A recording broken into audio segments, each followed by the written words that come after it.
Pa-like, share and subscribe naman po mga master. Kabanata 116. Hindi nagkaroon ng lakas ng loob si Will na manatili kahit isang segundo sa kwarto ni Levi. Hindi na natin tinatapos ang pagkain. Aalis na tayo, sabi ni Pamela. Nag-aalala sina Aaron at Caitlin. Napatawad mo na ba kami noon? Oo, tinanggap ko ang paghingi niya ng tawad. Siya nga pala, pinapayagan kang dumalo sa piging ng kaarawan ni inay ngayong taon. Tinanggap niya ang pagbabalik mo sa pamilya, sagot ni Bailey Black. Natuwa si Caitlin matapos siyang ipaalam sa balita. Sa wakas ay makakadalo na ako sa piging ng kaarawan ni inay mula nang umalis ako sa aking tahanan 20 taon na ang nakararaan, nobela. Darating tayo doon, malungkot na sabi ni Aaron. Mataas ang ulo namin sa oras na dumalo kami sa handaan dahil maganda ang pag-usad ng proyekto ni Zoe. Masayang sinulyapan ni Caitlin si Levi pagkaalis ni Pamela at ng kanyang pamilya. Sige, patawarin ka namin sa pagkakataong ito. Taos-pusong nakiusap si Aaron sa kanyang asawa, papayagan mo ba akong makasama ang mga kaibigan ko ngayong gabi, Caitlin? Sige, umalis ka na. Dalhin ang bank card na ito. Binabalaan kita ngayon. Huwag kang sumugal ngayong gabi. Inabot ni Caitlin ang isang credit card kay Aaron. Alam ni Levi na si Aaron ay isang adik sa pagsusugal mula pa noong unang panahon. Malaki ang nawala sa kanya noong nakaraan.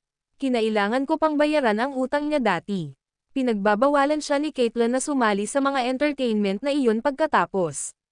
Bawal din siyang uminom kasama ng mga kaibigan. Sa palagay ko ay gumagawa siya ng exception ngayon dahil ang kanyang pagbabalik ay tinanggap ng pamilyang Black ngayon.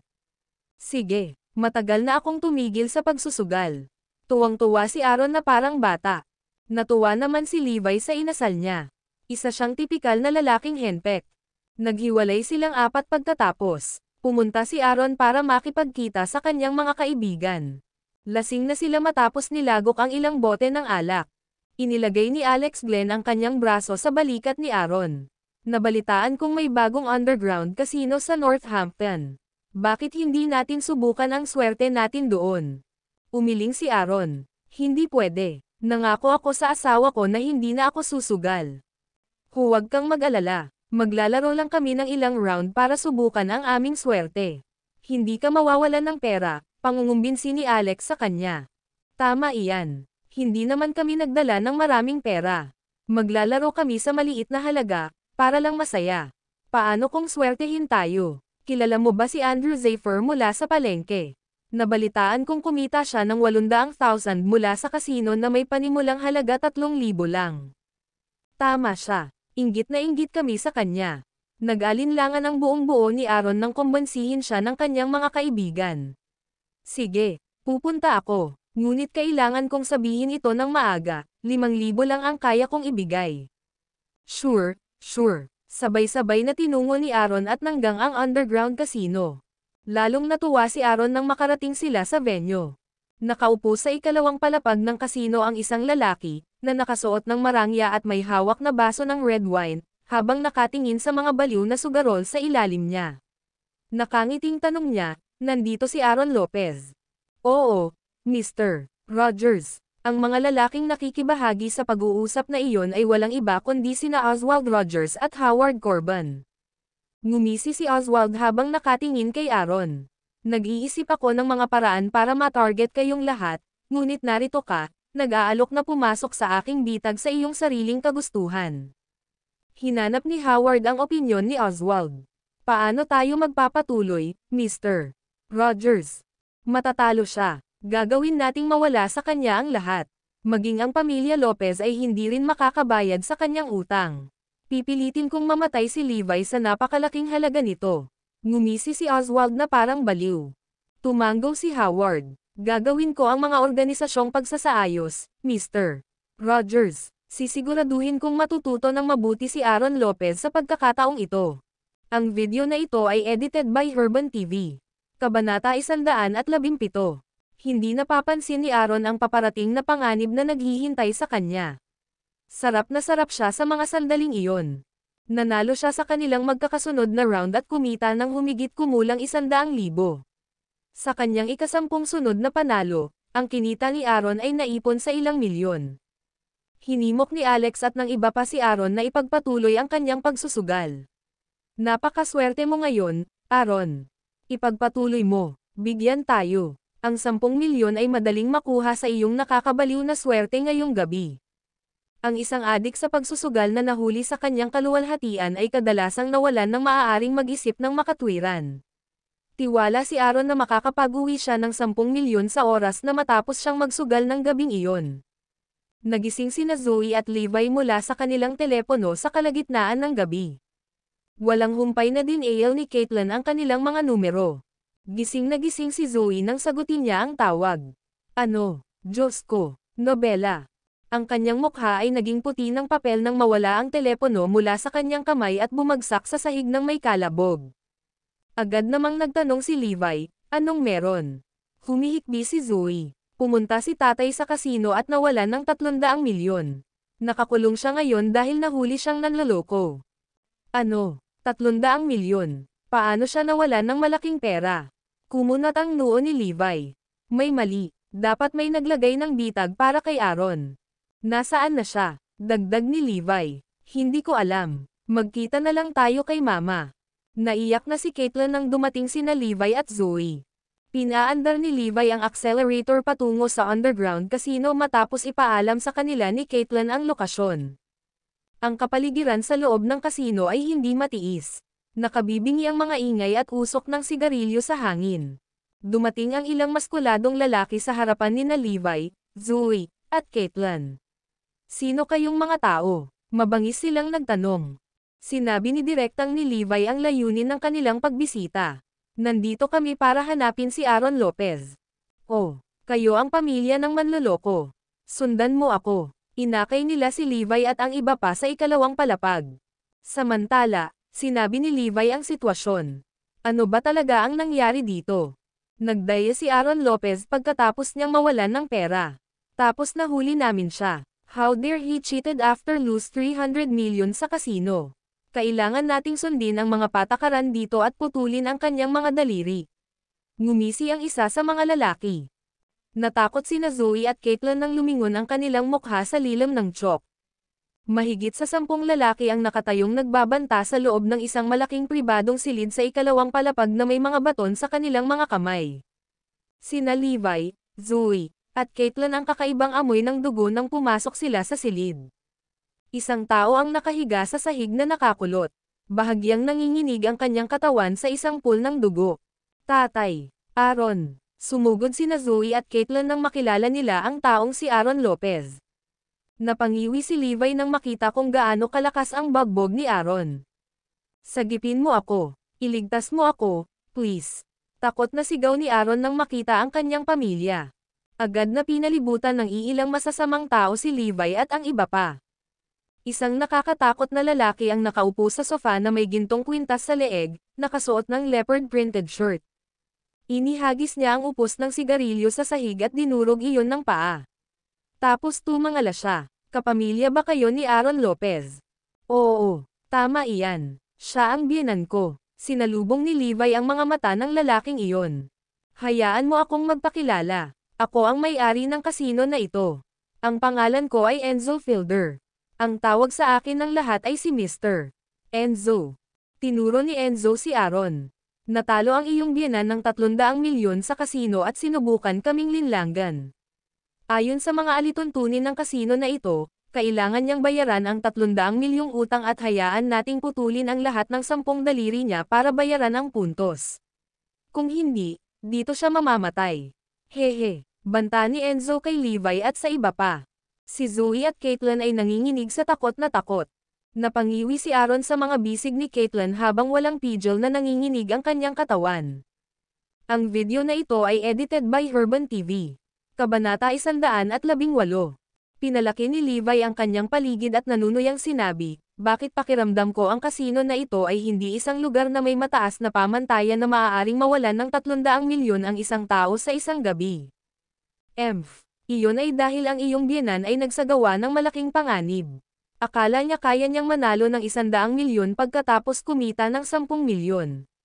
Kaya sino ang dapat sisihin sa kanyang kasakiman? Higit sa lahat, Walang sino man ang makakapagparaya sa kanyang panloloko sa lugar na ito. Ikinaway ni Enzo ang kanyang kamay. Mabilis na kinaladkad si Alex at ang iba pa. Sabihin mo sa kanila kung nagsasabi ako ng totoo o hindi. Utos ni Enzo.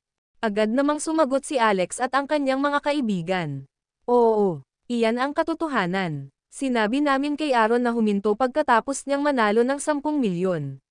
Ngunit gusto niyang ipagpatuloy ang pagsusugal para manalo ng mas maraming pera. Kaya dinala niya ito sa kanyang sarili para mawala sa huli. Hindi namin inaasahan na magloloko siya pagkatapos. Bakit may kaibigan kaming katulad mo, Aaron? Hindi makapaniwalang tumingin si Aaron sa kanyang mga kaibigan. Lahat kayo nag-frame sa akin. Naglagay ka ng bitag para i-frame ako. Angal ni Aaron. Sinaman siya ng tingin ni Alex. May pinilit ka ba namin?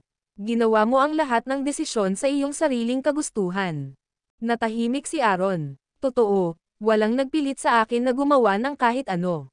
Ginawa ko ang lahat ng kusang loob. Sarili kong kasakiman lang ang masisisi ko. Naintindihan ni Zoe na set up iyon, kaya ibinulong niya kay Levi, tawagan ba natin ang mga pulis? Hindi. Ang pagtawag sa mga pulis ay magpapalala lamang sa sitwasyon. Baka gumawa sila ng mga desperadong hakbang kung gagawin natin iyon, sagot ni Levi. Sa kasamaang palad, narinig ni Enzo ang kanilang pag-uusap. Ngumisi siya. Tawagan ang pulis. Sige, gawin mo na. Nanghiram siya ng pera sa iba, kaya mayroon kaming nakasulat na pruweba pati na rin ang iba pang mga dokumento. Isinangla niya sa amin. Isinagawa namin ang bawat pamamaraan ayon sa batas. Huwag mag-atubiling makipag-ugnayan sa mga pulis. Kumpiskahin ng korte ang negosyo at ari-arian ng pamilya Lopez sa oras na iyon. Napatingin ang lahat kay Aaron na nagtataka. Tumanggo si Aaron. Isinalo ko ang bahay ng pamilya at negosyo. Sinadya kong pumunta sa bahay ng pamilya Lopez para makagawa ng mga dokumento matapos mawala lahat ng pera ko. Gusto kong kumuha ng pera para iikot ang mga mesa. Ngunit nawala ko ang lahat sa halip at nagkaroon pa ako ng 300 milyong utang sa aking sarili. Pakiusap, huwag sabihin sa aking ama ang tungkol dito. Papatayin niya ako kapag nalaman niya ang ginawa ko. Nagmamadaling sabi ni Aaron. Nginitian ni Enzo si Levi at ang iba pa. Gusto mo bang tumawag ng mga pulis? Ikaw ang baalang magdesisyon. Clueless si Zoe kung ano ang dapat niyang i-react sa hindi inaasahang pangyayari. Ngumisi si Levi. Malinaw nilang pinlano ang bawat galaw para i-target kami. Nagdesisyon ka na ba? Tanong ni Enzo, nobela. Hindi kami tatawag ng mga pulis, at ibabalik namin ang pera. Ngunit wala kaming 300 milyon sa amin ngayon. Pwede mo ba kaming bigyan ng ilang araw para kolektahin ang kabuuan? Nagpropose si Zoe. Oo naman. Walang problema. Panunuyang dagdag ni Enzo. Hindi naman ako nag-aalala. Kung mawawala kayong lahat, hahanapin ko na lang si Harry Lopez. Ngunit maaari bang huwag mong putulin ang mga daliri ng aking ama? Humingi ng awa si Zoe. May favor ako sa'yo, pwede mo na siyang dalhin ngayon. Pero sa bawat dagdag na araw na hindi mo maisauli ang pera, puputulan ko ang isang daliri niya. Malungkot na ngumiti si Enzo. Sige. Pumayag kami. Inalis ni Levi si Aaron at ang kanyang pamilya sa kasino sa huli. Maluha-luha si Caitlyn nang makarating sila sa entrance. Ano ang dapat nating gawin? Saan tayo makakahanap ng 300 milyon sa isang sandali? Wala kaming ibang choice kundi sabihin na ibabalik namin ang pera. Ito ang pinakamahusay na magagawa natin upang maantala ang sitwasyon mula sa pagliko kaagad sa timog, hinaing ni Zoe. Saway ni Aaron kay Levi nang makita ang nakangiting ekspresyon sa mukha ng huli. Bakit ka nakangiti? Bakit hindi ka gumawa ng solusyon sa halip? Ikaw ay walang kwentang piraso ng tae. I could have settled this issue effortlessly if my son-in-law is a capable person. Ikinalulungkot, isa kang walang kwentang bagay. Ikaw ang may kasalanan sa lahat ng nangyari ngayon. Ang video na ito ay edited by Herban TV. Kabanata 119. Natigilan si Levi pagkarinig kay Aaron. Hindi makapaniwalang tumingin siya sa biyenan. Sinisisi ba niya ako sa sarili niyang mga kasalanan? Bahagyang nalungkot si Zoe. Anong sinasabi mo, Dad? Ikaw mismo ang nagdulot ng kaguluhang ito. Walang kinalaman si Levi sa bagay na ito. Huwag mo nga akong bigyan ng kalokohan. Madali niyang nabayaran ang 300 milyong utang kung matagumpay siya tulad ng dati. Pero wala siyang kahit isang sentimo sa kanya ngayon. Galit na tinitigan ni Aaron si Levi. Hindi ka ba kaya? Sinabi mo na kilala mo ang Diyos ng digmaan, tama ba? Kaya mo bang harapin ang gulo ngayon? Dapat mong hiwalayan si Zoe kung hindi mo asikasuhin ang bagay na ito. Ako ay isang tao ng aking salita. Inilabas ni Aaron ang lahat ng kanyang nakakulong na galit kay Levi pagkatapos ng malagim na karanasan na kanyang pinagdaanan. Sinaman siya ng tingin ni Caitlyn. Anong pinagsasabi mo? Hindi naman importante yon. Ang pinakamahalagang bagay ay humanap ng paraan para makakolekta ng 300 milyon sa lalong madaling panahon. Uwi na tayo. Nagdial ng number si Enzo pagkaalis ni Levi at ng iba pa. Natupad ko na ang iyong mga utos, Mr. Rogers. Sige, maaari mong bisitahin si Harry Lopez pagkatapos ng oras. Sumagot ang nasa kabilang dulo ng telepono. Iminungkahi ni Aaron pagdating nila sa bahay, Honey, ang kapatid mo lang na si Bailey ang makakatulong sa atin ngayon. Pahiram tayo sa kanila habang nasa syudad pa sila. Galitin mo lang sila sa pagkakatok sa kanilang mga pintuan sa kalagitnaan ng gabi. Maghihintay tayo hanggang bukas bago tayo gumawa ng anumang bagay. Napatingin si Caitlyn sa asawa. Tinanong ni Zoe ang kanyang ama na may malungkot na ekspresyon, ano ba talaga ang nangyari, tatay? Inilarawan ni Aaron ang lahat ng detalyado mula sa simula. Siya ay nanalo ng maraming round na magkakasunod at nakaipon ng mga panalo hanggang 10 milyon sa simula. Ngunit nang samantalahin niya ang pagkakataong sumugal pa, nagsimula siyang matalo. Na-realize ko na ngayon na naloko ako. Si Alex at ang kanyang mga kaibigan ay isang grupo ng mga bastard. Single ni Aaron. Tumanggaw si Zoe. Iyon ay talagang isang bitag. Mayroon tayong dalawang paraan para malutas ang isyong ito ngayon. Ang unang paraan ay ibalik ang pera. Ang pangalawang paraan ay ang imbestigahan ng bagay na ito at alamin ang taong nagtakda sa iyo. Sa personal, sa palagay ko ang pangalawang paraan ay isang mas matalinong pagpili. Dapat nating imbestigahan ng mas malalim bago natin sila bayaran. Inihandog ni Levi ang kanyang ideya. Tinitigan siya ng masama ni Aaron.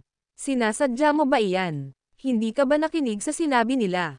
Ngayon sinasabi mo sa akin na maghintay at maglaan ng oras para magsagawa ng imbestigasyon. Sa oras na malaman natin ang anumang bagay, may iwan akong walang daliri at kahit paa. Sige, wag na tayong magtalo. Pupunta tayo sa kinaroroonan ng kapatid ko para manghiram ng pera sa kanila pagdating ng umaga. Hindi nasiyahan si Caitlyn. Tahimik na umalis si Levi sa bahay pagtatapos. Gusto ni Zoe na mag-isip ng yung solusyon, kaya umalis na rin siya. Kinaumagahan, mahimbing pa ring natutulog ang lahat sa pamilya Lopez nang may bumukas ng pinto ng may malakas na kalabog. Isang grupo ng matipunong lalaki na natatakpan ng mga tato ang sumugod sa bahay sa kahanga-hangang paraan. Dumiretso sila sa sala ng pamilya Lopez. Nagmamadaling tiningnan ni Harry at ng iba pa ang sitwasyon dahil nagulat sila sa kaguluhan. Lahat sila ay natakot sa hindi magandang tanawin. Anong ginagawa mo? Lumalabas ka sa pribadong pag-aari, kaya huwag kang maglakas loob na gumawa ng anumang bagay sa amin. Napasigaw si Harry sa galit. Inihagis ni Enzo ang IOU ni Aaron kay Harry nang walang sabi-sabi.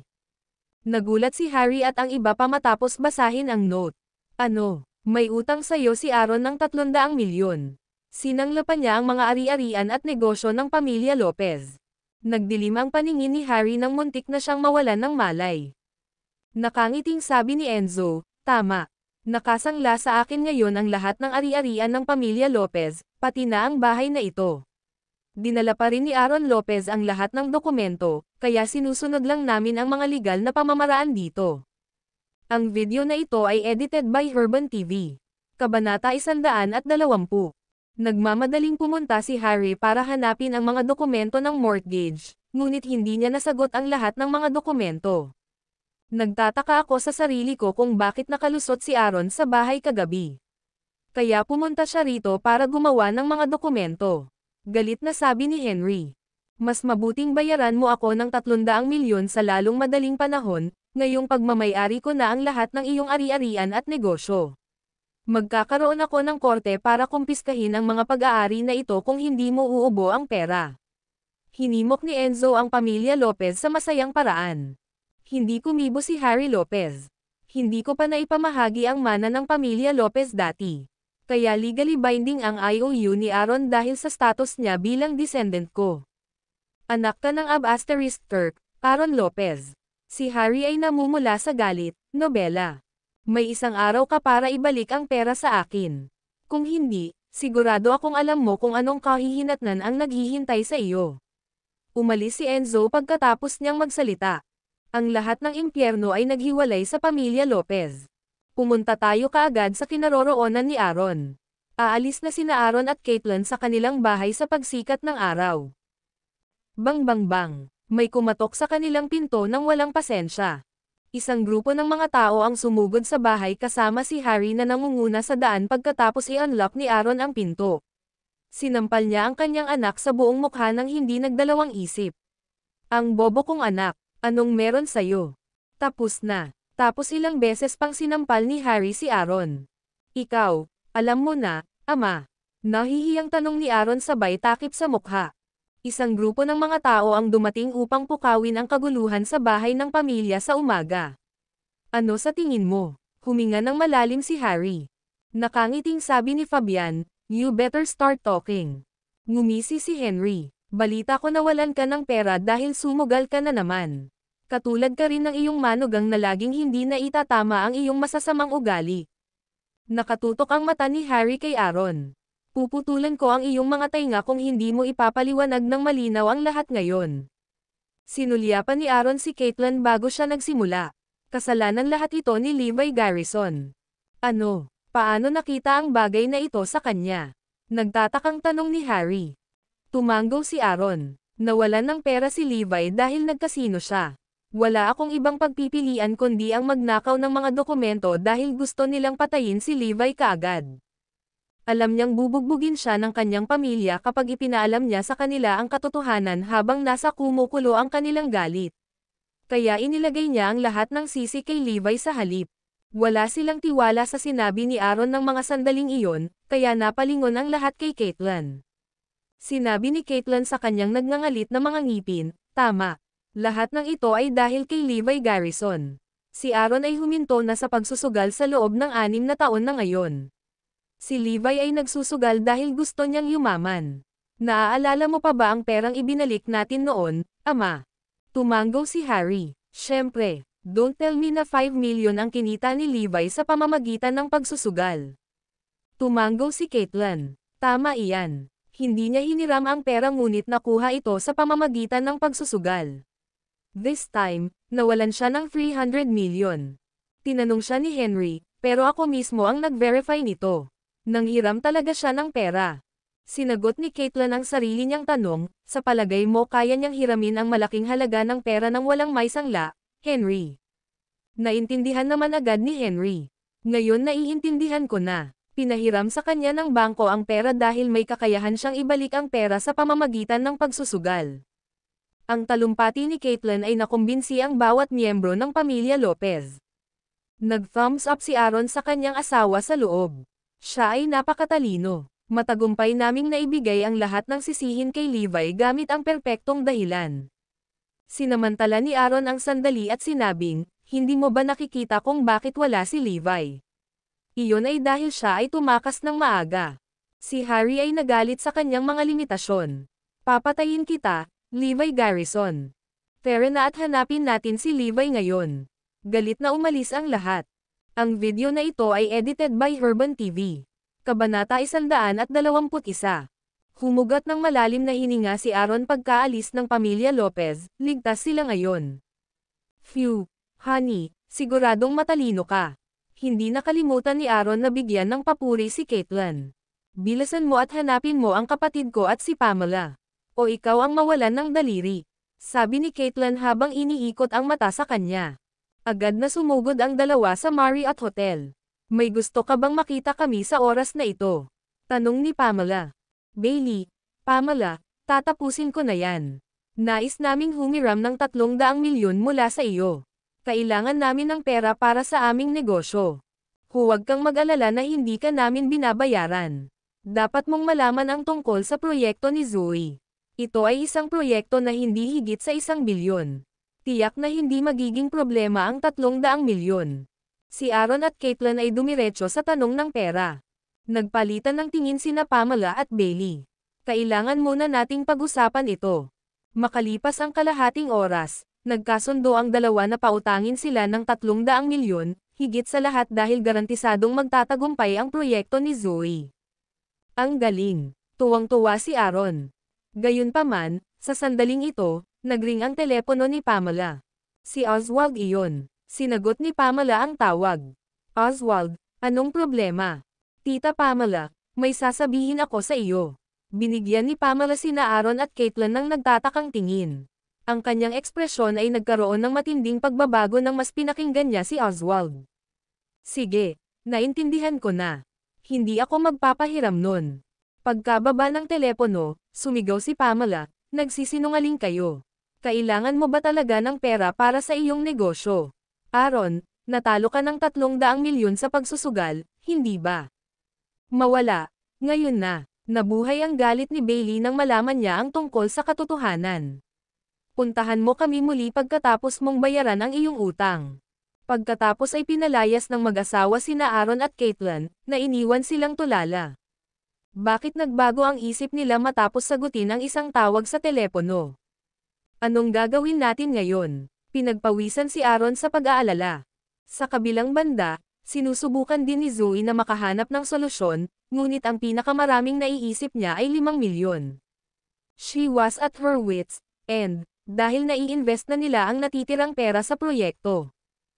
Bukod dito, ang proyekto ay kailangang masuspend rin kung kinuha niya ang 5 milyon na iyon.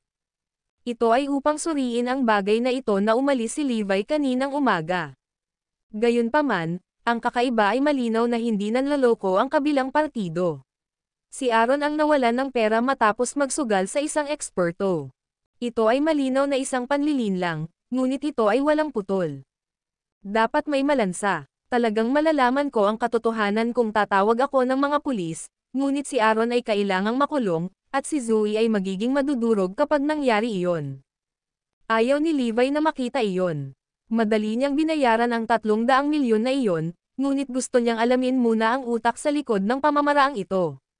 Naisip ng lahat ang lahat ng posibleng paraan, ngunit hindi nila makuha ang pera. Kinagat ni Dredd ang kaloob-looban ni Aaron sa pag-iisip na puputulan ang kanyang mga daliri bukas.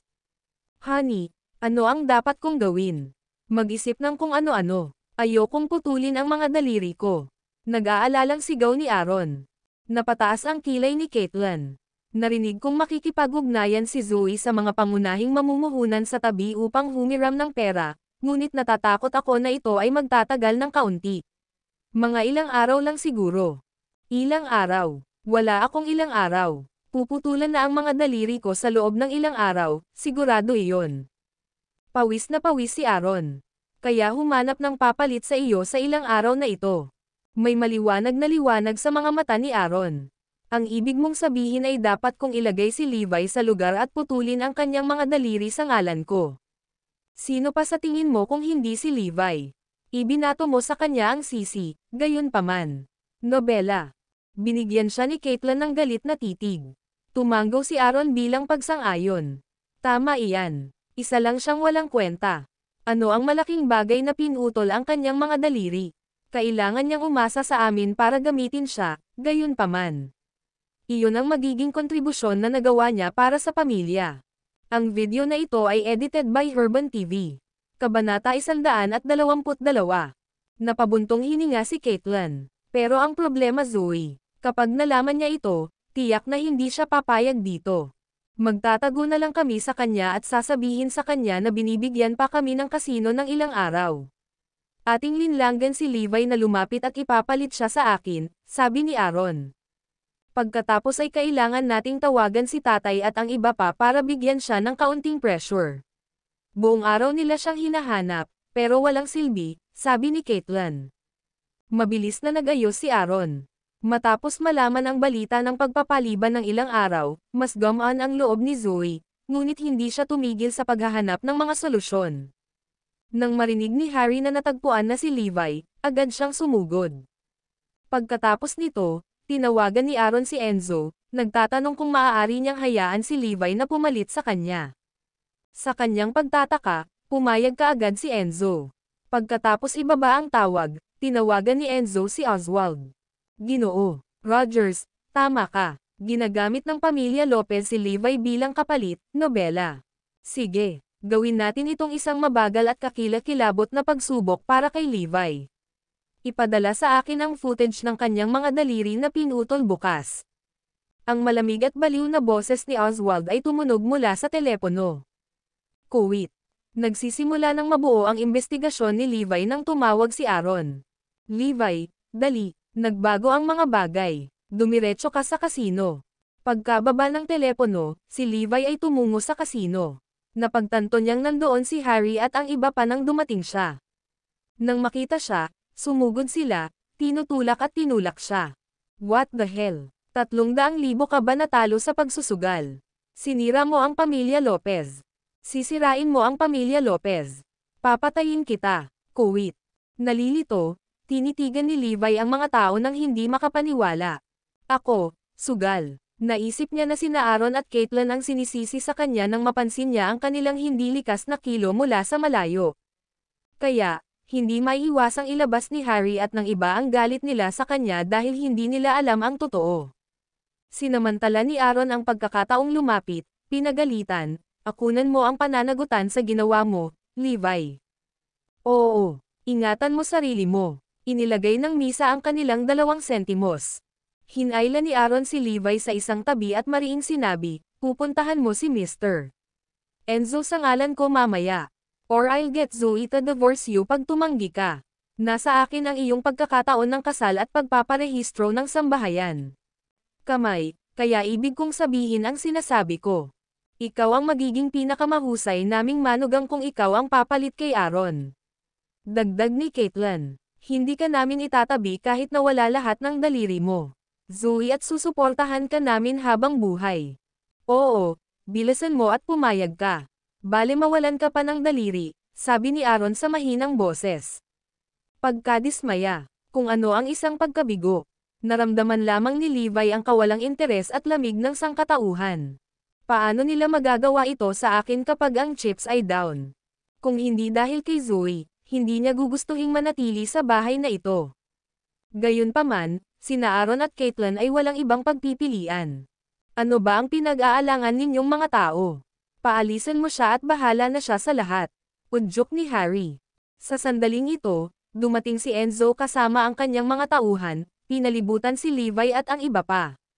Pupunta siya. Bago pa makapag-react si Levi ay tinulak na siya palabas ni Aaron at Caitlyn.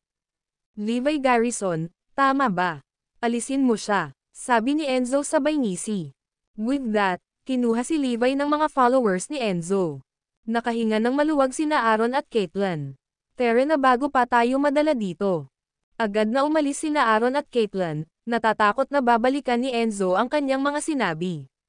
Ang video na ito ay edited by Urban TV. Kabanata 123. Iniisip ko kung kaya ba nating itulak ang lahat kay Levi, sabi ni Aaron na nakakunot ang noo pagkatapos umalis sa underground na kasino. Bahagyang nagbago ang ekspresyon ni Caitlyn. Ang ibig mong sabihin ay ilipat ang 300 milyong utang kay Levi at pagkatapos ay hiwalayan niya si Zoe at putulin ang lahat ng relasyon sa kanya. Oo, iyon ay pagpatay ng 2 ibon sa isang bato, hindi na natin kailangang ibalik ang pera at mapapaalis natin ang kasuklam-suklam na brat na iyon. Ihulog mo, ikaw ang nawalan ng pera, at pumirma ka sa kasunduan. Paano mo gagawin iyon? Bumantong hininga si Aaron, nadudurog ang kanyang puso. Kailangan kong mag-isip ng paraan. Sa kasino, dinala si Levi sa isang maliit at madilim na silid. Umupo si Enzo sa harapan niya, napapaligiran ng matipunong lalaki. Itinulak mo ang iyong biyenan upang putulin ang iyong mga daliri sa ngalan niya, Levi Garrison, sabi ni Enzo na may uhaw sa dugo ng ngiti. Handa ka na ba? Dinampot ni Enzo ang isang matalim na machete na kumikinang sa ilalim ng mga ilaw.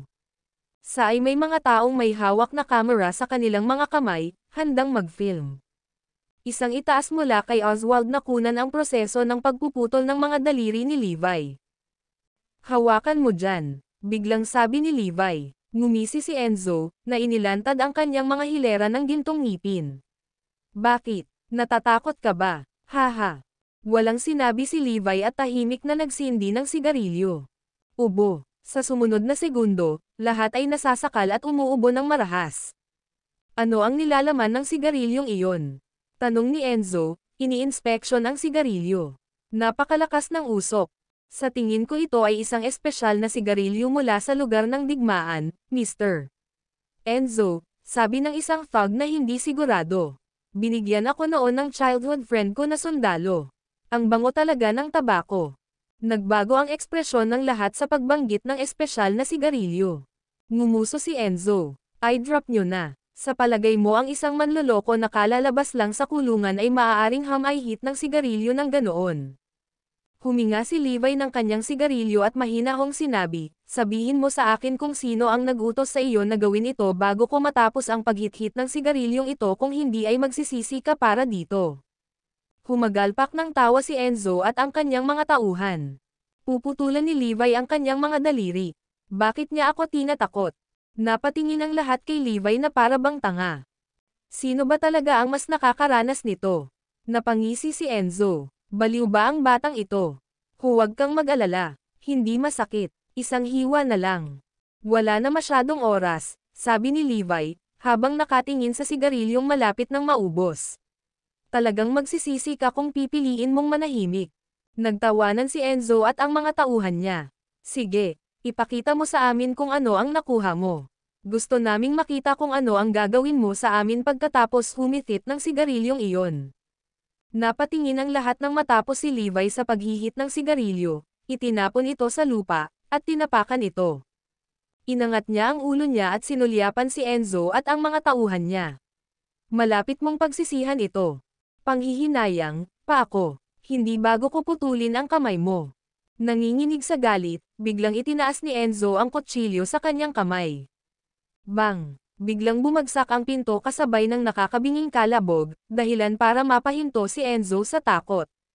Sa sumunod na segundo, sumugod mula sa labas ang matipunong lalaki na may iba't ibang kulay ng balat ngunit nakasuot ng pare-parehong terno. Sa average na taas na mahigit 6 na talampakan dalawa, nakatayo sila doon na parang mga bundok, nobela. Ang mga taong ito ay walang iba kundi si James at iba pang mga mersenaryo na kinuha ni Rick. Kasalukuyan silang nagtatago sa mga anino, nagsisilbing bodyguard ni Levi. Sa senyales na umalis si Levi ay natagpuan nila ang lugar na ito. Atake, utos ni James, at sa isang malakas na alulong, ang mga mersenaryo ay sumugod sa kanilang biktima na parang mga tigre na bumabagsak sa isang bundok. Ang video na ito ay edited by Herban TV. Kabanata 124. Bang! Kaluskos. Og. Sa kabila ng pagiging nangunguna sa kanilang klase, ang mga magnanakaw sa kasino ay hindi kapareho ng mga mersenaryo na nasa loob at labas ng larangan ng digmaan sa buong taon. Wala pang isang minuto ay natambos silang lahat, hindi nakayanan ang mga mortal na suntok ni James at ng kanyang mga mersenaryo. Habang naliligo sa dugo ang mga lalaking tulisan, pumangit ang mukha, si Enzo ang huling nakatayo. Bugbugin mo siya. Walang ekspresyong utos ni Levi. Hinawakan ni James ang mukha ni Enzo at sinuntok ito ng malakas.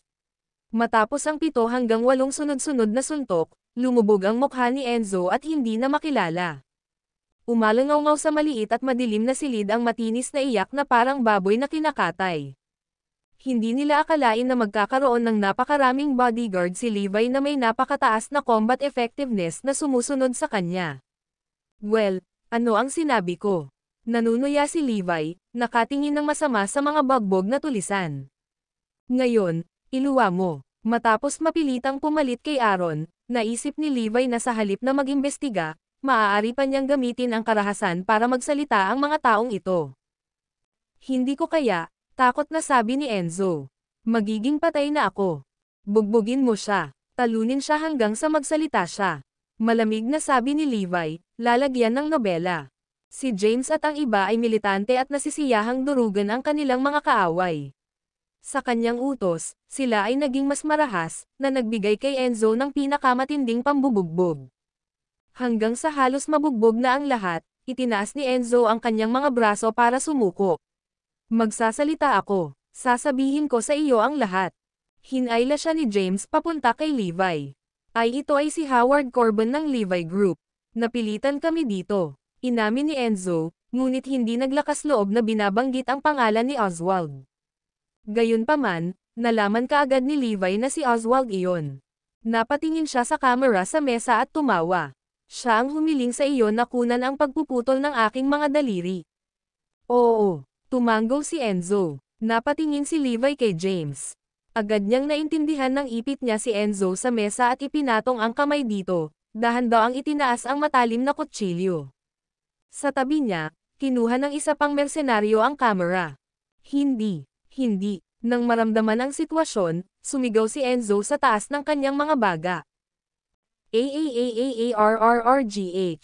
Pagkatapos ay nagpakawala siya ng isang nakakatakot na hiyaw. Pagkatapos noon, hiniling ni Levi kay Enzo na ipadala ang video, na ipinakita ni Howard kay Oswald nang matanggap ito. Hahaha, narinig mo ba ang sigaw niya? Hindi ako makapaniwala na ang isang tao ay maaaring gumawa ng tunog na iyon. Tawa ng tawa si Oswald. Howard, ipadala ang video na ito nang hindi nagpapakilala sa lahat ng pamilya Lopez, kasama si Zoe, utos niya. Sa lalong madaling panahon, natanggap ng lahat sa pamilya Lopez ang video. Nang makitang brutal na pinutol ang mga daliri ng tao sa video, nakaramdam ng takot si Aaron, na lumala ang kanyang ekspresyon. Masyadong nakakatakot iyon. Salamat sa Diyos na hindi ako iyon. Sinadya talaga nila. Nakuha ni Caitlin ang takot sa kanyang buhay, at gayon din si Harry at ang iba pa. Si Zoe, naghahanap pa rin ng solusyon, ay halos ihagis ang kanyang telepono sa lupa matapos tingnan ang footage na natanggap niya bigla. Naputol ang mga daliri ni tatay. Sinusubukan ba niyang aliwin ako nang sabihin niyang ipinagpaliban ito ng ilang araw? Mabilis na tumawag si Zoe. Dad, anong nangyari sa'yo? Ayos ka lang ba? Ayos lang ako, sabi ni Aaron. Kung gayon sino ang naputol ang kanyang mga daliri? Naguguluhang tanong ni Zoe. It was Levi, napailing si Aaron. Ano, Levi? Paano ito? Ang video na ito ay edited by Herban TV. Kabanata 125.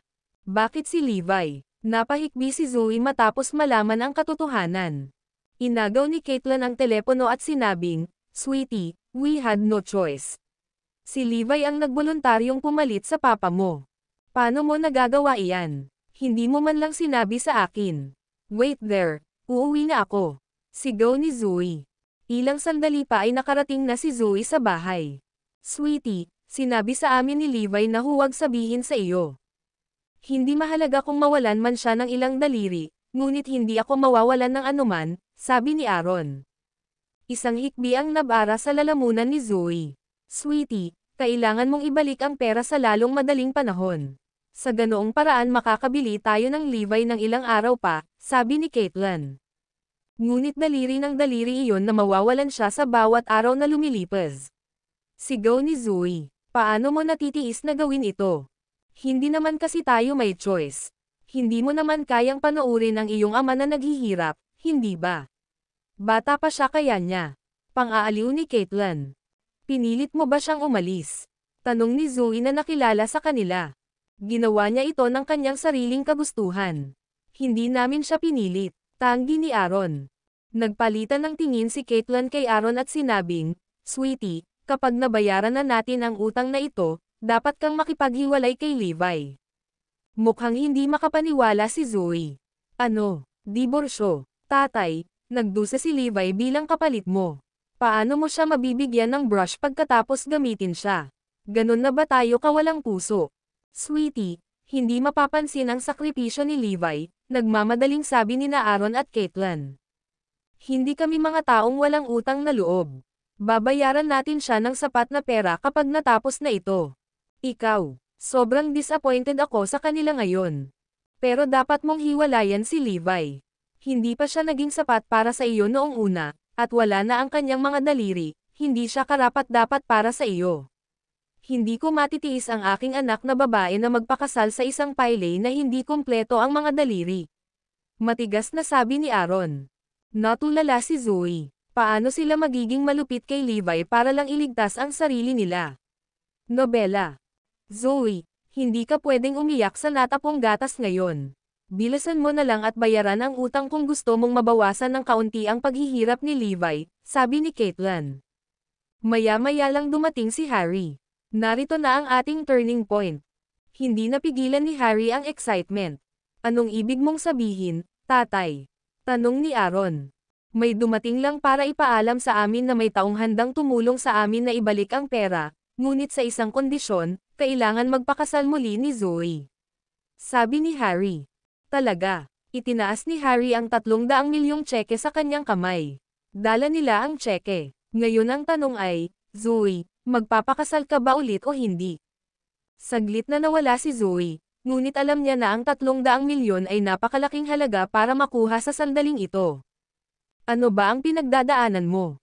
Sige, sabihin mong oo. Udyok ni Aaron. Sa ngayon, ang pera ay ginto. Sabihin mo lang oo. Kung papayag ka ngayon, hindi na masyadong maghihirap si Levi, sabi ni Caitlin, dahilan para kinilig si Zoe nang mag-flash sa kanyang isipan ang malupit na imahe mula sa video. Para kay Levi. Okay, pumayag akong magpakasal ulit, sabi ni Zoe. Agad namang gamaan ang loob ng mga matatanda. Kinuha ni Harry ang isang keycard at ibinigay kay Zoe. Kung pumayag ka, hanapin mo siya sa Sheraton Hotel. May karapatan lang kaming gamitin ang tseke kapag dumating ka na sa hotel. Ang video na ito ay edited by Herban TV. Kabanata 126. Sino ang taong ito, Lolo? Tanong ni Zoe. Hindi ko alam. Pero na-inform kami na siya ay isang taong tumutudya sa iyo noon. Basta pakasalan mo siya, babayaran niya ang 300 milyon para sa atin at ipinangako niya na habang buhay na walang pag-aalala ang pamilya Lopez, ani Harry. Nagkatinginan sina Aaron at Caitlin, puno ng saya ang kanilang mga mata sa blessing in disguise at sa muling pagpapakasal ni Zoe sa isang super rich na lalaki. Sige na, nagbago na ang isip ni Mr. Enzo at isang araw na lang ang ibibigay sa amin. Kapag nahuli ka, mawawala lahat ng daliri ni Levi. Si Harry ang sumundot. Nang marinig iyon, tinanggap ni Zoe ang keycard at nagmadaling lumabas. Naturally, lahat ito ay mga kaayusan ni Oswald. Siya ang nagbigay sa kanila ng 300 milyong zekeng iyon. Sa kanyang palagay, katumbas ito ng hindi paggastos ng kahit isang sentimo dahil ibabalik sa kanya ang pera matapos ibigay ng pamilya Lopez ang tseke kay Enzo. Hindi lang niya nagawang lumpo si Levi at tugisin hanggang mamatay, ngunit makukuha rin niya si Zoe. Ito lang ang pinakakumikitang negosyo. Dala ang pangambang puso, sa wakas ay nakarating na si Zoe sa hotel. Alam niya kung ano ang ibig sabihin nito, ngunit ang pangunahing layunin sa kasalukuyan ay ibalik ang pera ng mabilis at maibsan si Levi sa kanyang mga paghihirap. At sa pakikipagkita lamang sa nasabing tao ay malulutas niya ang kanilang mga problema. Pagdating sa designated presidential suite, huminga ng malalim si Zoe bago binuksan ang pinto. Nakatayo sa harap ng French window sa malawak na sala ang isang lalaking pamilyar ang likod na nararamdaman ni Zoe. Paglingon niya ay natigilan si Zoe. Oswald, ikaw ba? Hindi makapaniwalang tanong niya. Akala niya ay ibang tao ito. Kung tutuusin, hindi pa siya hinaras ni Oswald sa nakalipas na 6 na taon. Matagal na sana siyang kumilos kung gusto niya itong makuha. Nagtataka ka ba kung bakit hindi kita hinahanap sa nakalipas na 6 na taon? Sabi ni Oswald, na nakikita sa isip ni Zoe habang inaayos ang kanyang mga salamin na may gilid na ginto. Tumango si Zoe. Ang totoo, pinapanood kita sa lahat ng oras na ito sa loob ng 6 na taon, ang aming numero 1 kagandahan ng Northampton. Gusto kong makita kung hanggang kailan kayo magtatagal, pero hindi ko inaasahan na magtitimpi kayo ng 6 na taon, pang-iinis ni Oswald. Itinakda mo ang lahat tungkol sa pagkawala ng pera ng aking ama. Tanong ni Zoe na bigla niyang naalala. Paano mo nasabi? Walang nagpilit sa kanya na sumugal. Nagkibit balikat si Oswald, nobela. Ikaw, isa kang hamak. Galit na sabi ni Zoe. Sumuko ka na lang, Zoe. Kung kaya kong sirain kayo 6 na taon na ang nakakaraan, magagawa ko itong muli. Tumawa si Oswald. Kulog, hindi makapaniwalang tumingin si Zoe kay Oswald. Ginawa mo iyon 6 na taon na ang nakakaraan. Ngumisi si Oswald. Paano sa palagay mo maaaring pabagsakin ng pamilyang Garrison si Levi 6 na taon na ang nakararaan? Galit na galit si Zoe nang malaman ang impormasyong iyon. Binibigyan kita ng dalawang pagpipilian, Zoe. 1. Maghubad at humiga sa kama. 2. Umalis ka na, ngunit ito ay magiging kapahamakan para kay Levi. Puputulan ang kanyang mga daliri at paa, ngunit hindi ko masabi kung pipiliin niyang tumalon sa bangin sa huli. Ang mga labi ni Oswald ay nakakurbo sa isang malisyosong ngiti sa pag-iisip na ang kanyang mga layunin na pilitin si Levi na mamatay at mapaupo si Zoe sa kanyang kama ay malapit ng makamit. Napalunok si Zoe. Naplano na ni Oswald ang lahat noon pa man, at wala siyang ibang pagpipilian kundi ang makinig sa kanya. Kung hindi, si Levi ay maaaring baldado o patay. Ang video na ito ay edited by Urban TV. Kabanata 127. Samantala, pagdating ni Zoe sa hotel, nakatanggap si Harry ng mensahe, magagamit mo na ang tseke. Tumungo si Aaron sa underground casino kasama si Harry. Pagdating nila, napapikit sila nang makitang bumababa si Levi mula sa ikalawang palapag, hawak ang isang salansan ng mga dokumento ng mga titulo at iba pa sa kanyang mga kamay. Ang pinakamahalaga, ang mga daliri ni Levi ay ganap na buo. Malinis siya mula ulo hanggang paa, walang kahit isang mantsa ng dugo na makikita. Napatingin sila sa mga daliri ni Levi. Perpektong buo. Nandoon pa rin lahat ng 10 daliri. Paano ito posible? Ang kanyang mga daliri ay malinaw na pinutol mula sa video. Habang nakanganga pa ang kanilang bibig sa hindi makapaniwala, lumapit na si Levi sa kanila. Saan mo nakuha itong tseke? Kinuha ni Levi ang tseke at nagkaroon ng premonition ng isang bagay na masama habang pinag-aaralan niya ito. Kamusta ka na? Hindi ba naputol ang daliri mo? Naguguluhan si Aaron. Hindi sila pinansin ni Levi at biglang nagtaas ng boses, "How in the world you got this check?" Nag-aalangan si Aaron. Sabihin mo na. Napabuntong hininga si Levi na nagpakawala ng galit na nagpabuntong hininga na para bang sinasakal sa leeg ang dalawa. Nakakatakot lalo na ang titig niya. Dahil sa takot, binigyan siya ni Aaron ng makatutuhanang ulat ng kronolohiya ng pangyayari. Sa Sheraton Hotel sa Maxwell Street. Tapos si Aaron. Gaano katagal na? Tanong ni Levi. Malamang huli na. Ibinaba ni Aaron ang kanyang ulo, lalagyan ng nobela. Tumango si Harry. Oo, huli na, kahit na nakasakay ka doon sa isang sports car. Inihagis ni Levi ang tumpok ng mga dokumento sa lupa, itinulak ang mga ito sa isang tabi, at idinayal ang numero ni Asher Dragon habang siya ay naglalakad palabas. Kailangan ko ng chopper. Agad-agad. Ngayon na. Napakalamig ng boses ni Levi. Wala pang 5 minuto matapos siyang umalis sa kasino, huminto ang isang military helicopter sa plaza. Hindi pinansin ang pagtataka ng mga dumadaan, sumakay si Levi sa helicopter. Ang isang sports car ay maaaring hindi makarating doon sa oras, ngunit ang isang helicopter ay maaaring. Gusto ko ang blueprint layout ng Sheraton Hotel. Sumilay sa mga mata ni Levi ang isang kislap ng pagpatay sa layunin. Sa presidential suite ng Sheraton Hotel, kaharap pa rin ni Zoe si Oswald. Walang silbi ang pagtigil sa oras, Zoe. Kung mas magdadalawang isip ka, mas magdurusa si Levi. Napangiti si Oswald. Siyempre, naintindihan ni Zoe ang puntong iyon, ngunit hindi niya nalampasan ang sagabal sa kanyang puso. Gusto pa niyang tumalon sa gusali at matapos ito. Nakatayo si Oswald na nakatalikod sa bintana, tinatansya si Zoe. Relax, hindi kita pipilitin. Hihintayin kitang makapasok sa aking kama kung kailan mo gusto. Lumawak ang ngisi sa mukha ni Oswald na parang demonyong galing sa impyerno. Gusto mo bang i-broadcast ko ito sa iyo ngayon para makita kung ilan sa mga daliri ni Levi ang naputol? Si Oswald ay bihasa sa pakikidigmang psikolohikal. Sinisira niya ang psikolohikal na pagtatanggol ni Zoe sa isang malaking lawak. Halimaw ka, tili ni Zoe, nanlilisik si Oswald. Hindi ikaw ang unang tumawag sa akin ng ganyan. Bawat babae na nakasama ko at bawat lalaking napatay ko ay tinatawag akong halimaw. Isang putol ng ngiti ang ibinigay ni Oswald habang papalapit siya. Nakatitig sa kanya si Zoe nang may takot, dahan-daang umatras. Ano? Ganyan ba talaga kagaling ang pailay na iyon? Paano ako mababa sa kanya? Tanong ni Oswald.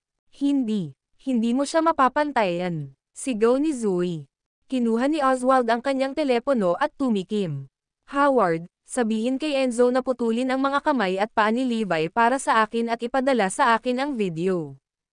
Ang video na ito ay edited by Urban TV. Kabanata 128.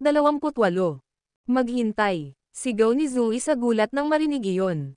Pakikinggan lang kita kung hindi mo siya pahihirapan. Huwag mo lang siyang hawakan. Kung ganoon ay halika na. Binuksan ni Oswald ang kanyang mga braso, naghihintay na mahulog si Zoe sa kanyang mga bisig. Bang! Basag! Pagkatapos, biglang, ang mga French windows sa likod ng Oswald ay gumawa ng tunog na parang icebreaking at ito ay nabasag.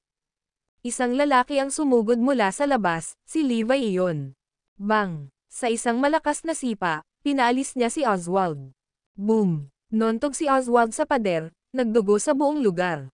Tatayo na sana siya nang hawakan ni Levi ang buhok niya. Binigyan siya ni Levi ng isang matalim na suntok sa mukha, dahilan para gumuho ang mga salamin ni Oswald. Pagkatapos ay dumating ang pangalawang suntok. Sa ikatlong suntok, nahimatay si Oswald. Tumigil ka, tumigil ka. Sigaw ni Zoe na bumalik sa katinoan. Mamamatay na siya. Sa ngayon, si Levi ay tiyak na nawala ang lahat ng pakiramdam ng pagkamakatuwiran. Hindi pa siya nagalit ng ganito. Si Zoe ang bottom line niya. At ang sino mang tumawid sa linyang iyon ay isang patay na tao. Napatingin si Zoe kay Levi sa takot. Ramdam na ramdam niya ang matinding puot nito. Ito ay isang 30 palapag na gusali. Paano siya nakapasok mula sa labas? Demonyo siya ng tao. Tara na. Hinayla ni Zoe si Levi, natakot na talagang bugbugin niya si Oswald kapag nagtagal pa sila doon. Pagkaalis ni Levi kasama si Zoe, maraming bodyguard ang pumasok sa kwarto. Natakot sila nang makita si Oswald na nakahiga sa isang pool ng dugo. Sino ang gumawa nito? Kahit sino ang gumawa nito, kahit ang Diyos ay hindi siya may iligtas ngayon. Sino ang F*6 sa Northampton ang may lakas ng loob na makipagkamay kay Mr. Rogers? Alam ni Zoe na nasa malalim silang problema. Alam na alam niya ang pagkakakilanlan ni Oswald bilang nag-iisang tagapagmana ng maharlikang pamilyang Rogers, hindi pa banggitin ang kanyang 10 bilyong yaman, ang kanyang network ng mga koneksyon ay bumagsak sa buong militar, politika, at negosyo. Siya ang tunay na juggernaut ng Northampton.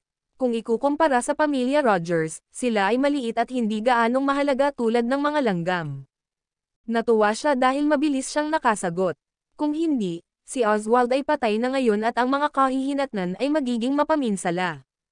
Huwag mong banggitin ang alinman dito sa pagbabalik natin, bilin ni Zoe. Pag-uwi nila, lahat ay tumingin kay Levi na hindi makapaniwala. Anong nangyari? Pinahirapan ka ba nila? Paano ang tungkol sa mga titulong iyon at iba pang bagay? Inilabas ni Levi ang IOU at pinunit ito sa harap ng misa. Nakaayos na. You guys don't have to bother about it anymore, malamig na sabi ni Levi, nobela. Paano mo nagawa? Si Aaron at ang iba ay lubos na naguguluhan. Noon lang napansin ni Zoe na si Levi ay dumaan sa lahat ng mga panganib na iyon nang hindi nasaktan. Hindi lang siya nawalan ng daliri, nakuha pa niya ang IOU. Tumawag ako sa mga pulis kapag nakakuha ako ng lead. Dapat ay toast na ang underground casino, sabi ni Levi. Hindi nagtagal ay tumawag ang pulis. Hindi lamang tinanggal ang underground casino, ngunit ang usapan ni Aaron ay nabunyag din na isang panloloko. Nahuli na ang lahat ng sospek at naibalik na sa kanya ang 70,000 na nawala kay Aaron. Niyakap ni Aaron si Levi sa sobrang tuwa. O Levi, ikaw ang pinakamagandang manugang na maaaring magkaroon kami. Isa kang bantay. Hindi ako makapaniwala na naayos mo na ito. Maging si Harry ay kapaki-pakinabang na umamin na si Levi ay kapaki-pakinabang sa pagkakataong ito. Pati si Caitlin ay napaluha sa tuwa.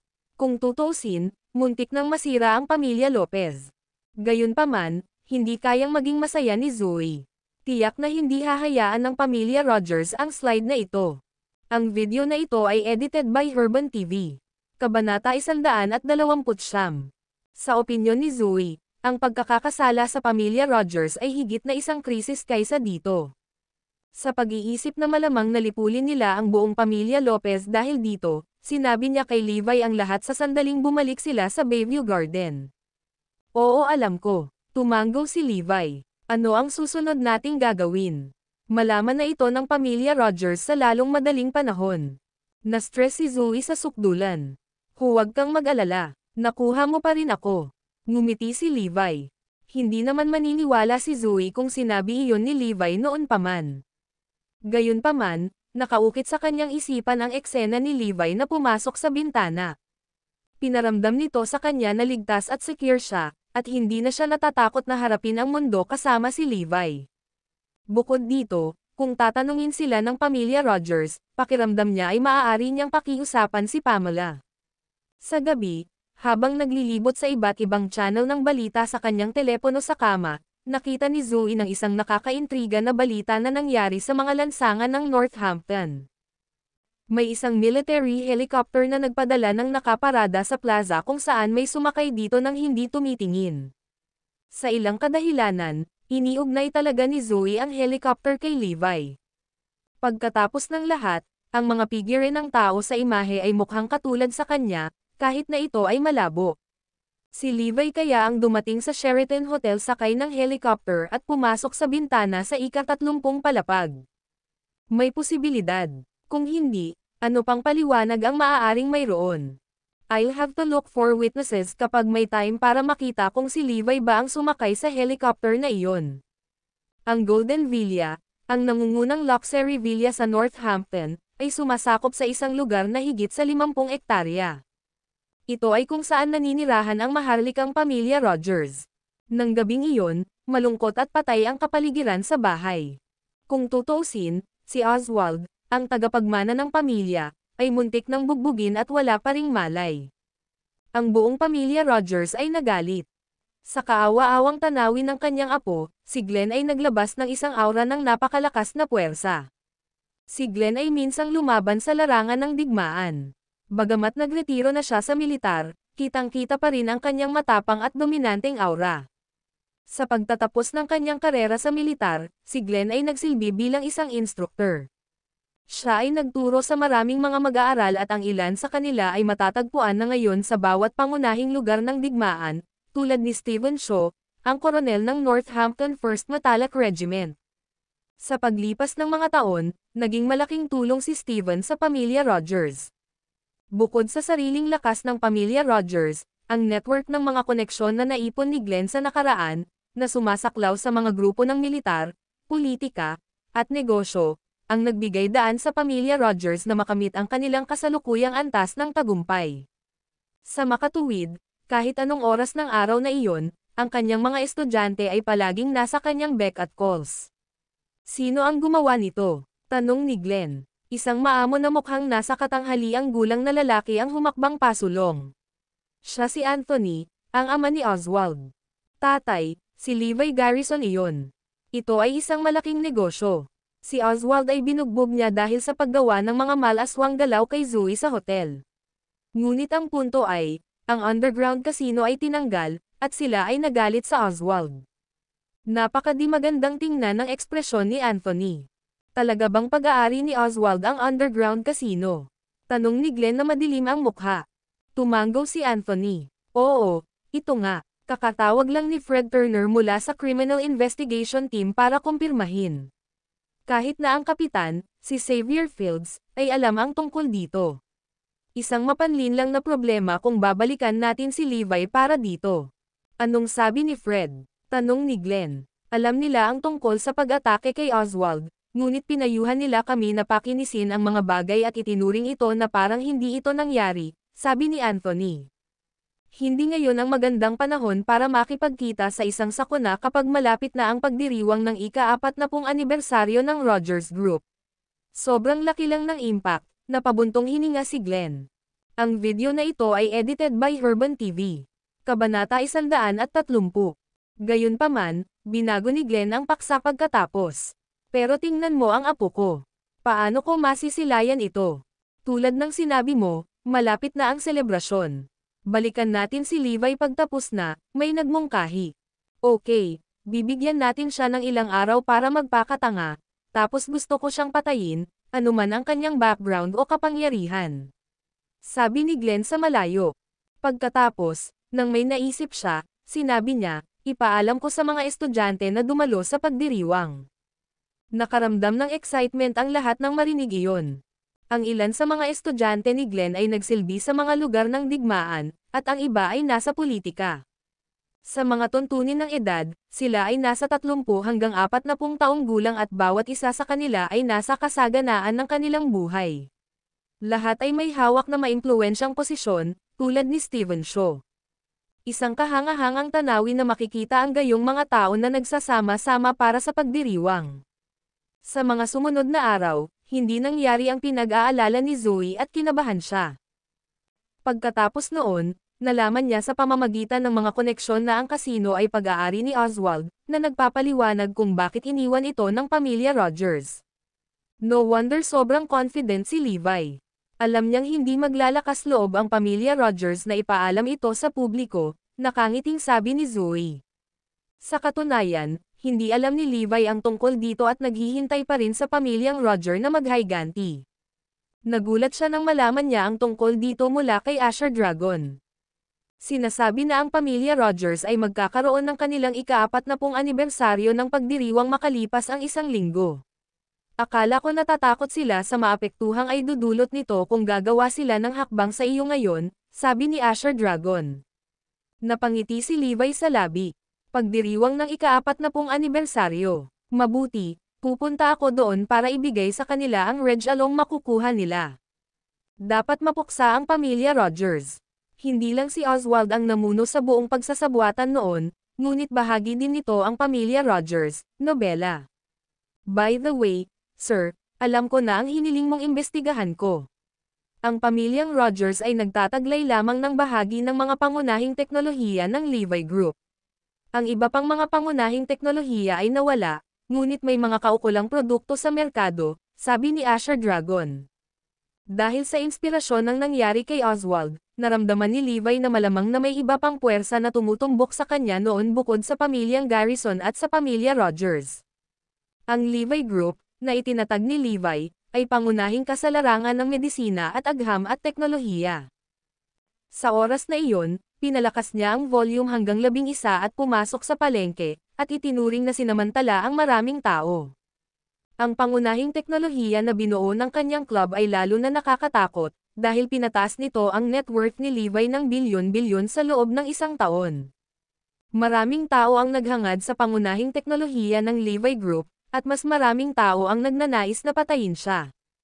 Kaya naman, tinanong ni Levi si Asher Dragon na alamin kung sino ang nagtataglay ng pangunahing teknolohiya. Tulad ng kanyang naisip, ang pamilya Rogers ay kontrolado lamang ang bahagi nito, at may iba pa na nakibahagi rin sa pagbabalak sa kanyang pagkabagsak. Patuloy na maghanap ayon sa mga online na produkto. Utos ni Levi. Kahit na ang buong Northampton ay nabaligtad, ang paghihiganti sa kanyang pinakalayunin. Nitong mga nakaraang araw, naging mabait sina Aaron at Caitlin kay Levi. Marahil ay nakonsensya sila, ngunit alang-alang kay Zoe, ipinagkibit balikat ito ni Levi. Nang umuwi si Levi sa gabi, nakakagulat na dumating si Abigail sa kanilang pintuan. Levi, may magandang balita ako. Napangiti si Abigail. Naguguluhan si Levi. Magandang balita. Ano? Ikakasal ka na ba? Paf, wala man lang akong boyfriend. Sino ang dapat kong pakasalan? Ikaw, sabi ni Abigail, nakatingin kay Zoe na may nakatagong intensyon sa kanyang mga salita. Kung gayon, ano ang magandang balita? Sabihin mo na, sabi ni Levi. Ang video na ito ay edited by Herban TV. Kabanata 131. Humalaklak si Abigail, sadyang pinipigilan siya sa pananabik. Darating ang mga paboritong celebrity ni Abigail sa Northampton, sabi ni Zoe. Ang babaeng ito ay nagyayabang tungkol dito buong gabi. Sinaman siya ng tingin ni Abigail. Bakit mo nasabi? Kumunat ang noo ni Levi. Yun lang. Tumanggaw si Abigail na may pagmamalaki. Oo, darating ang mga idol ko. Paanong hindi magandang balita iyon? Oh, naglakad na si Levi. Sinundan siya ni Abigail. Galit ka ba? Piley. Anong ibig mong sabihin, Piley? Ang isa sa kanila ay maganda, at ang isa naman ay gwapo. Dito, hayaan mong ipakita ko sa iyo ang kanilang mga larawan. Ito ay si Yelda Zamora. Hindi lang siya maganda, Pero ang galing niya kumanta. Siya ang pinakamainit na babaeng bituin doon. Ipinakita ni Abigail kay Levi ang ilang mga larawan sa pamamagitan ng kanyang telepono. Sumulyap si Levi. Kaya, mas malala pa siya sa kapatid mo. At ito si Zach Copeland. Tingnan mo, ang gwapo niya no. Tinulak siya ni Levi palabas at isinara ang pinto sa likuran niya. Mas katulad yan. Si Levi ay hindi kailanman naging interesado sa mga kilalang tao. Laging mga sundalo ang nagsasakripisyo at nakipaglaban para sa kaluwalhatian ng bansa, ngunit ang mga kilalang tao ang tumanggap ng karangalan at sa halip ay nagtamasa ng mga espesyal na pribilehiyo. Walang nakakaalam na ang kanyang mga kapatid ay namatay para sa bansa at ang kanilang mga katawan ay naiwan sa kanila, ngunit ang mga kilalang tao na ito ay nakarating sa balita na ang sakit ng ulo at nagdulot ng awa mula sa publiko sa pamamagitan lamang ng isang piraso ng papel sa kanilang daliri mula sa paggawa ng pelikula. Habang ang libingan ng martir ay naiwang nangongolekta ng alikabok, ang mga anekdota ng isang tagapaglibang ay kilala sa lahat. Ito ay batay sa paninindigan ito na hindi makuha ni Levi ang kanyang sarili na magustuhan ang sinumang mga kilalang tao. Sa labas ng kwarto ay muling hinarap ni Abigail si Zoe, lalagyan ng nobela. Zoe, alam mo bang imbitado sila sa pagdiriwang ng ika-40 anibersaryo ng Rogers Group? Sinabi ni Tio na sa wakas ay makikilala ko na sila sa araw na iyon. Sigaw niya. Oh, walang pangakong sagot ni Zoe. Kukunin ko pa iyong mga invitation card. Bakit hindi ka sumama kay Levi? Excited si Abigail. Okay, sabi ni Zoe. Darating kami. Kinabukasan, na may natitirang oras, namili si Zoe kasama sina Abigail at Levi. Matapos maglibot sa ilang sunod-sunod na mall, walang binili sina Abigail at Zoe. Ngunit sa kabaligtaran, ang mahigpit na pagsubok sa pamimili ay nagpahirap kay Levi, ang Diyos ng digmaan.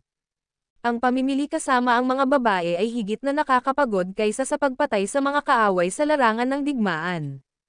Noong tanghali, nagpasya si Levi na hindi na ituloy ang pamimili, kaya sinabi niya, kumain muna tayo. Or else hindi ako gumagalaw. Dahil hindi nakipagtalo kay Levi, pumayag na lamang sina Abigail at Zoe na kumain muna.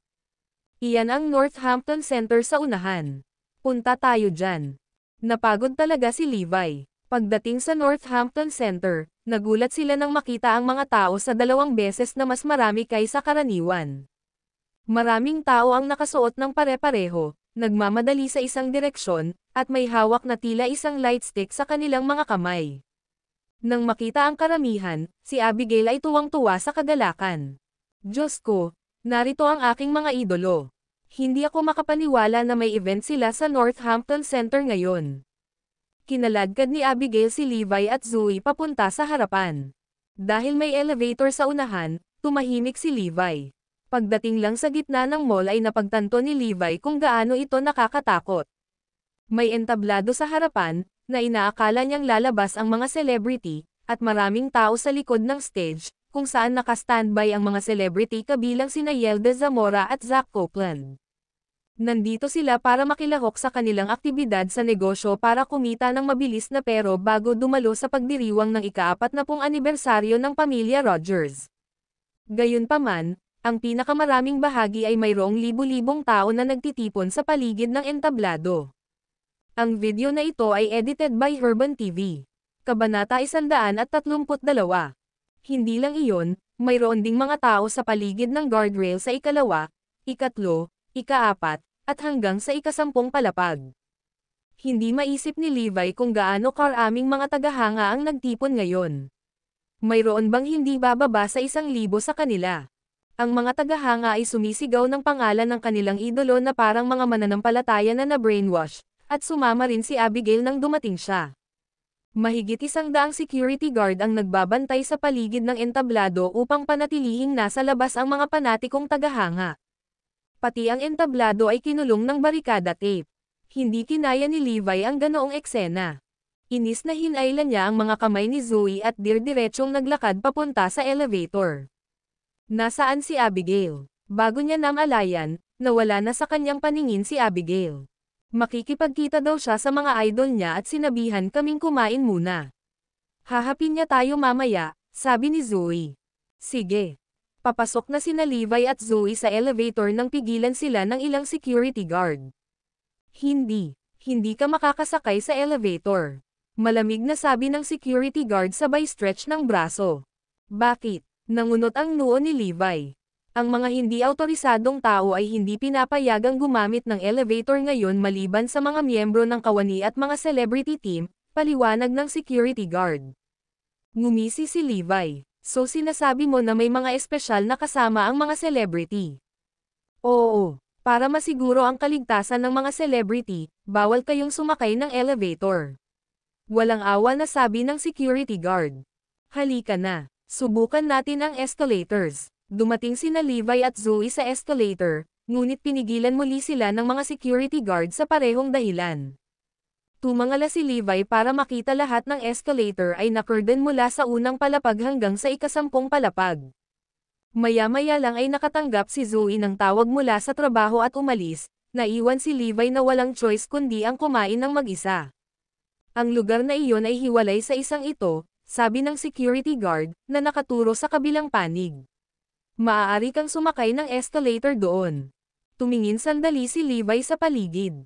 Maaabot ko ang elevator sa tapat kung dadaan ako sa stage area. Naglakad siya papunta sa front stage, nagpaplanong maglakad doon. Walang pakialam sa iba, tumawid si Levi sa barricade tape, nobela. Anong ginagawa mo? Tumayo ka doon. Tumigil ka dyan. Biglang sumugod ang mahigit 12 security guard, hinawakan ang mga electric baton sa likod nila at itinoon ang kanilang mga mata kay Levi. Tumawa si Levi. Chill. Sinusubukan ko lang pumunta sa elevator sa tapat. Ipinapangako ko na lalayuan kita. Bumalik ka. Tumahol ang pinuno ng seguridad. Bawal dumaan dito. Hindi mo ba nakita yung barricade tape? Ang mga celebrity na nandito ngayon ay puro A-list celebrity. Kaya mo bang pasanin ang responsibilidad kapag may nangyaring mali? Tanong ng isa pang security guard. Ngumisi si Levi, ang mall is considered a public place, no? Bakit bawal dumaan ang mga turista? Pwede ka sa mga karaniwang araw. Pero hindi ngayon, sabi ng pinuno ng seguridad. Kayong mga tao ay hagang public resources, hindi ba? May mga espesyal na kaganapan ba ang mga celebrity para hadlangan mo ang pagdaan ng isang tao sa pangkalahatang lugar? Tanong ni Levi sa mahinang boses. Oo, may kasama sila. Ang kanilang bayad sa pagganap ay ikaw ng 10 milyon. Iyan ang posible. Sabi ng security guard. Paano kung ipilit kong tumawid? Ngumisi si Levi. Ang lugar na ito ay kinulong na, pwede mong subukan. Dumating ang 12 mga security guard, kaya't higit sa 30 sa kanila ang nakita ni Levi. Isang malupit na ngiti si Levi. Fine, blockade, Hinanap niya ang kanyang telepono at nag-dial ng numero. Kirin, dalhin mo ang tropa mo sa Northampton Center. Gusto kong kabkuban ang lugar na ito. Ang video na ito ay edited by Urban TV. Kabanata 133.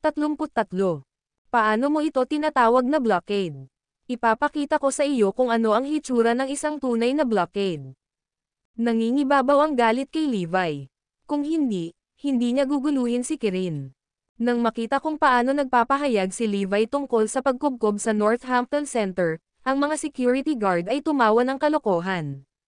Baliw ba siya? Tinatawagan ang tropa para kabkuban ang lugar na ito. Sino siya sa tingin niya? Isang mataas na opisyal ng Warzone. Ipakita sa amin kung ano ang nakuha mo noon.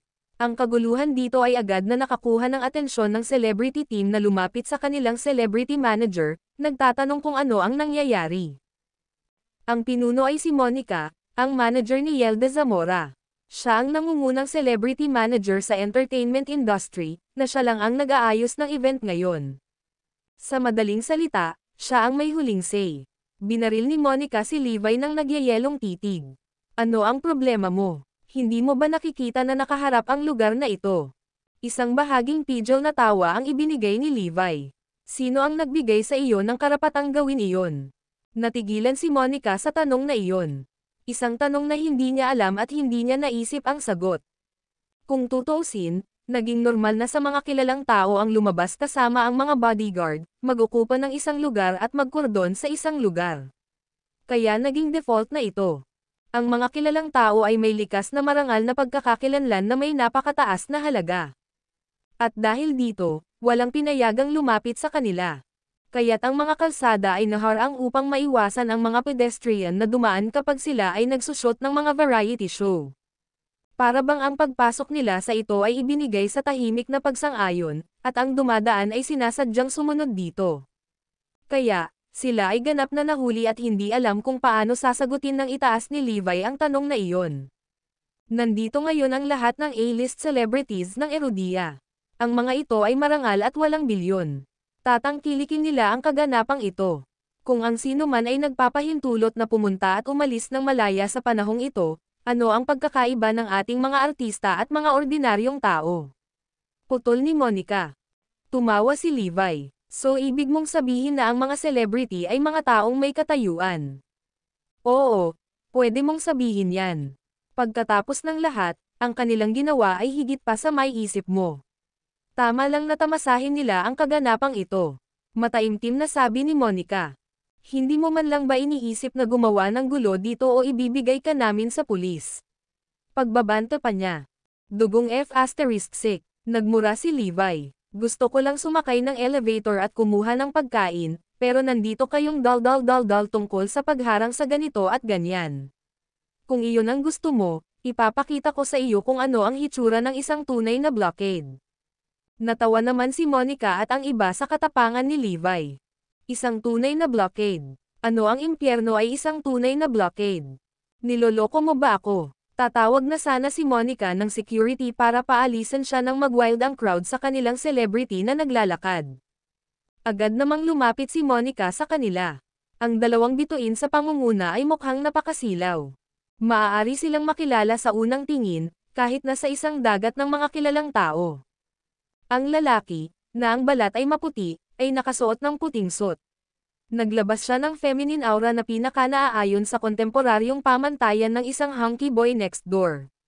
Samantalang ang babae, nakasuot ito ng mahabang puting damit na nagpatingkad sa kanyang petite at sexy na figure, at habang ipinagmamalaki ang kanyang napakarilag na mukha, para siyang anghel na bumababa sa lupa. Sila ay walang iba kundi ang mga sikat na bituin, sina Yelda Zamora at Zach Copeland. Monica, anong problema? Tanong ni Yelda. Itong lalaking ito ay nagpumilit na pumasok, at pagkatapos namin siyang pigilan, sinabi niyang gusto niyang harangan ang lugar na ito, nanunuya si Monica. Ang video na ito ay edited by Herban TV. Kabanata 134. Hayaan mo na lang siyang pumunta doon, Monica, mahinang sabi ni Yelda. Hindi naman big deal. Hindi, Yelda. Paano kung may balak siyang masama? Tingnan mo siya. Wala akong dahilan para hindi maghinala na darating siya para sa atin. Biglang nagsalita si Zach, malamig ang boses. Nasaan ang security? Ano pa ang hinihintay mo? Sakupin mo siya. Lalong nasusuka si Zach sa ganoong fan na umarte para maakit ang atensyon ng kanilang idolo. Para sa kanya, si Levi ang perpektong halimbawa. Tumingin si Yelda kay Levi at sinabing, hayaan mo na lang siya. Sino ang nakakaalam kung may kailangan siyang asikasuhin? Hindi pwede. Delikado ito para sa atin. Hindi mo ba alam kung gaano kahalaga ang ating pagkakakilanlan? Paano kung mali siya ang ibig niyang sabihin? Ito ang dahilan kung bakit selyado ang lugar. Para magbantay laban sa mga taong katulad niya. Walang kompromiso si Zach. Nang malapit ng kumilos ang mga security guard kay Levi, kinuha niya ang kanyang telepono at sumigaw, Tirin, where the F*** are you? Nakalagay na tayo, sir. Sinisimula ng paglock ng Northampton Center. Narinig ang boses ni Kirin. Malinaw na naririnig ng lahat ang kanilang pag-uusap. Tumawa ng malakas sina Zach at Monica. Sino ba ang gusto mong takutin dito? Sino ka sa tingin mo para ikulong ang Northampton Center? Kung may lock mo ang Northampton Center, ako, si Zach Copeland, ay kakain ng third. Sa sandaling ito, may malaking nangyayari sa labas ng Northampton Center. Ang bawat pedestrian sa plaza sa harap ng Northampton Center ay huminto upang tumangala sa kalangitan. Mayroong hindi bababa sa 100 ng helicopter na umaaligid sa itaas ng gusali ng Northampton Center. Whoosh! Bumukas ang hatch ng helicopter. Isa-isang bumaba ang mga armadong gwardya, lumapag at pumila sa pormasayon, patungo sa loob ng Northampton Center. Atensyon, lahat, ang lockdown ng Northampton Center ay maaaring ay clear out sa lalong madaling panahon. Pansin, hindi ito drill, isang nakakabinging tunog ang narinig mula sa mga loudspeaker ng bawat helicopter. Ang mga tao ay nasa isang ganap na estado ng takot habang sila ay curious tungkol sa kung ano ang nangyayari. Sa loob ng isa sa mga helicopter, isang sundalo ang nagpapatakbo ng computer. Mabilis siyang nahak at kinuha ang kontrol sa pasistem ng Northampton Center. Sa kabila ng babala sa labas, hindi ito marinig sa loob ng Northampton Center. Nagtatawanan pa sina Zack at Monica kay Levi. Well, ano pang hinihintay mo? Nasaan ang iyong mga lalaki? Diyos ko, nakakatuwa. Buzz, buzz, buzz. Isang malakas na ingay ang umalangaw-ngaw mula sa pasistem sa loob ng mall, na nagpatigil sa lahat ng kanilang mga galaw para tumangala. Atensyon, lahat, si Yash Warner ang nagsasalita, ang captain ng Kirin Special Operations Force ng Northampton. Nagpapataw kami ng lockdown sa Northampton Center ngayon. Makipagtulungan. Kasama kami. Ang anunsyo na ginawa sa pamamagitan ng loudspeaker ay paulit-ulit na pinatugtog. Bago pa man makareact ang sinuman, narinig na mula sa likuran nila ang tunog ng unipormeng nagmamarcha, nobela. Kabog, kabog, kabog. Ang lahat ay lumingon sa likod upang makita ang mabigat na armadong mga gwardya, na nagmarcha papasok sa grupo ng 10, na nakapalibot sa kanila mula sa lahat ng panig. I freeze. I freeze. Ang mga security guard ay napabagsak lahat ng wala sa oras. Sa itaas ng mataas na antas ay may isang gwardya na bumababa mula sa langit na may nakatali na lubid sa kanyang katawan. Lumalabas na umatake sila mula sa itaas. Ang lahat ng mga security guard sa kabilang palapag ay sabay-sabay na napasuko. Ang video na ito ay edited by Herban TV. Kabanata 135. Nagulat ang lahat, kasama sina Zack, Yelda, Monica at iba pang celebrity team at mga security guard. Sinasabi lang ni Levi ang tungkol sa pagkordon sa lugar na ito, at nangyari talaga. At lahat sila ay mula sa Special Operations Regiment.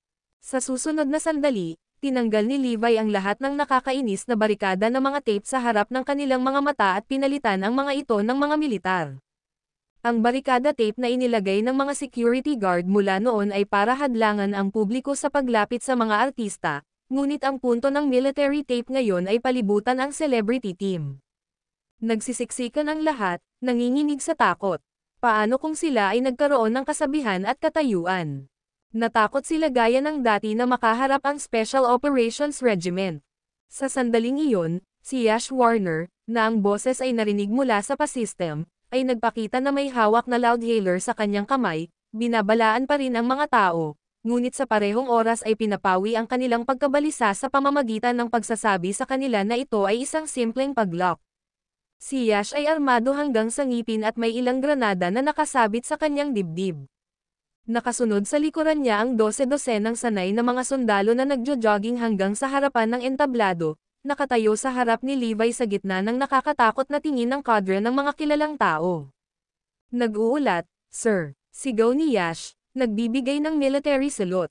Narito si Yash Warner, ang kapitan ng Kirin Special Operations Force ng Northampton, para protektahan ang hepe. Naghihintay sa iyong mga order, sir. Napuno ng nakamamatay na katahimikan ang kapaligiran. Sina Monica, Zack, Yelda, at ang mga security guard ay tumingin kay Levi na may pagtataka. Hepe, ano, siya ang chief nila, at napakabata niyan. Napatingin si Levi kay Yash. Ito ay kahanga-hanga. Bagay talaga ang malaimpyernong pagsasanay ni Kirin. Ang mga ordinaryong sundalong ito ay kasing husay ng Imperial Guards, sa kabila ng maikling panahon ng pagsasanay.